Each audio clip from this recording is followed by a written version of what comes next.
तो classification of triangle दो तरीके से होता है, एक साइड्स के बिहाफ पे और एक एंगल के बिहाफ पे। बंटवारा जो होगा एंगल के नाम जो बटेंगे, अलग अलग नाम होंगे, एक किस तरह की साइड है और किस तरह के एंगल है उसके बिहाफ पे। साइड उसे कहते हैं ये लाइनें क्या हैं, साइड है, ये लाइनें क्या हैं, साइड हैं। और एंगल किसे कहते हैं, ये देखिए अंदर एंगल बने होते हैं, ये डिग्री लगा होता है उस पर, अंदर होते हैं, दो साइडों के बीच में एंगल बनता है, ठीक है, ये एंगल है, ये एंगल है। क्लियर हो गई बात? तो साइड और एंगल का मतलब समझ में आ गया डिफरेंस। तो अब देखिए 3 साइडें होती हैं हर ट्राइंगल में, क्योंकि ट्राई माने ही 3 होता है। देखिए 1 साइड, 2 साइड, 3 साइड। और साइड को लिखते कैसे हैं, AB, BC और CA, PQ, QR, RS।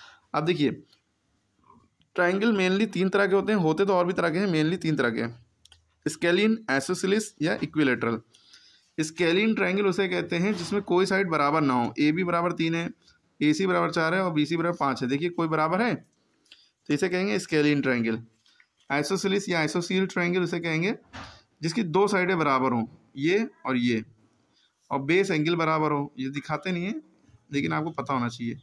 नीचे के याला एंगल इक्वल होगा, जो साइड इक्वल होगी उसके नीचे के दोनों एंगल इक्वल होंगे। अगर ये साइड इक्वल होती तो ये एंगल इक्वल होता। अगर ये साइड और ये साइड इक्वल होती तो याला एंगल और याला एंगल बराबर होता। ठीक है, नीचे के दोनों एंगल बराबर होना चाहिए, बातें ध्यान रहनी है। और इक्विलेटरल ट्राइंगल उसे कहते हैं जिसकी तीनों साइड इक्वल है, ये 5 है तो ये भी 5, ये भी 5। Yes sir.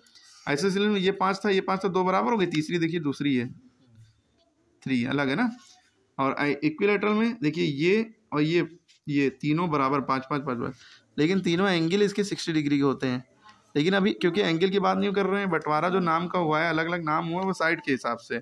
अगर इनकी साइड ये है, अलग अलग तीनों साइडें हैं, 3, 4, 5 या 6, 7, 8 या आगे पीछे 2.5, 6 और 7 या, ठीक है, अलग अलग होंगी तो वो अलग अलग नाम से जाने जाएंगे। और अगर हम एंगल्स की बात करें तो एंगल ट्राइंगल एंगल पे 3 तरह के ये भी होते हैं, acute angle triangle, right angle triangle, obtuse angle triangle. Acute angle triangle उसे कहते हैं जिसमें तीनों ही एंगल 90 से छोटे हों। तीनों एंगल कितने हों, 90 से छोटे हो। देखिए ये भी 90 से छोटा है, ये भी 90 से छोटा है, ये भी 90 से छोटा है, कुछ भी हो बस 90 से छोटा हो।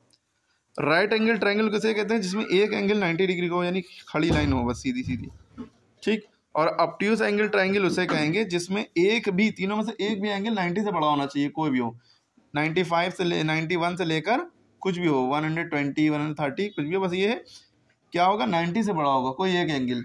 ये देखिए 130 बड़ा है, बाकी ये अपने आप ही 90 से छोटे होंगे। मेन मुद्दा जब तीनों 90 छोटे एक्यूट एंगल, जब एक भी 90 कोई एक 90 होगा तो राइट एंगल ट्राइंगल, बाकी ये दोनों कुछ भी हों, 45 ऐसे होंगे या कुछ भी हो सकते हैं। और जब एक एंगल कोई भी 90 से बड़ा है तो वो ऑब्ट्यूस एंगल ट्राइंगल होगा। ये नाम हो गए आपको याद हो गए। और एक बात आपको याद रखनी है कि जो ट्राइंगल होता है इसमें जो 90 डिग्री ट्राइंगल होता है, ये जो याली लाइन होती है ये हाइपोटेन्यूस कहलाती है, ये परपेंडिकुलर कहलाती है, ये बेस कहलाती है। और लंब आधार कण, हाइपोटेन्यूस को कण कहते हैं, इसको लंब कहते हैं, परपेंडिकुलर को इसको आधार कहते हैं। परपेंडिकुलर और हाइट एक ही बात है।